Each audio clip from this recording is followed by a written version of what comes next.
What would you do if you suddenly witnessed a crime happening right in front of you? For one Catholic priest in Detroit, there was no time to think. There was only time to act. On Monday night, Father Jean-Baptiste Commins, a traditional Catholic priest serving at St. Joseph's Shrine in Detroit, found himself in the middle of a dramatic situation that sounded more like a scene from an action movie than a typical evening at church. It all started when he heard screeching tires followed by a loud crash outside the church. Father Commins was in the parking lot when the noise caught his attention. He quickly looked toward the nearby intersection of St. Aubin and Antietam to see what had happened. A car accident had just occurred. Then things became even more dramatic. One of the people involved suddenly began running away from the scene. At the same moment, a woman shouted for someone to stop him. Without hesitation, Father Commins sprang into action. Later, he explained that he didn't spend time weighing options or making calculations.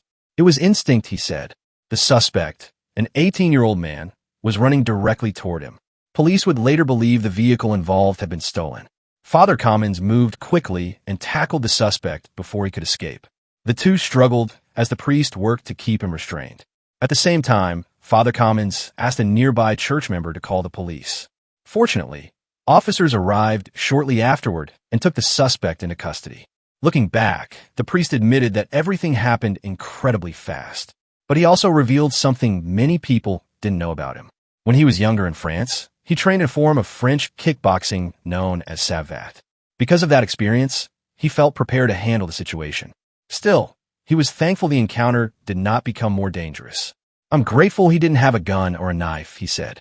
Once the suspect was safely arrested, Father Commins immediately shifted his attention to the person he believed might have been injured in the crash.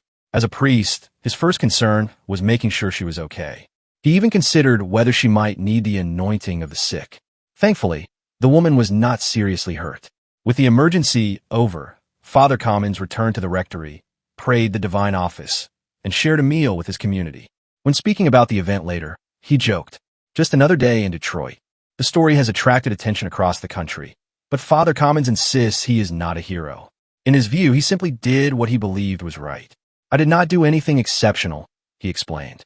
"I simply did what my conscience and good Catholic education naturally and instinctively told me to do." For him, that meant protecting others, helping the injured, and defending the common good. Father Commins also hopes the incident serves as a reminder that people should be prepared to protect themselves when necessary. He especially encouraged learning basic self-defense skills, noting that situations like this can happen anywhere and to anyone. Beyond this remarkable event, Father Commins serves at St. Joseph's Shrine, one of the few churches in the Archdiocese of Detroit that still offers the traditional Latin Mass every day. Under his leadership, the parish has seen growing attendance, more baptisms, and more weddings.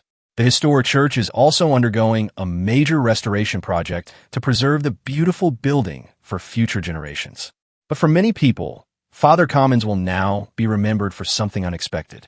Not only as a priest, not only as a pastor, but as a man who, when faced with a sudden crisis, stepped forward without hesitation and helped stop a suspect from escaping, and then calmly went back to his evening prayers.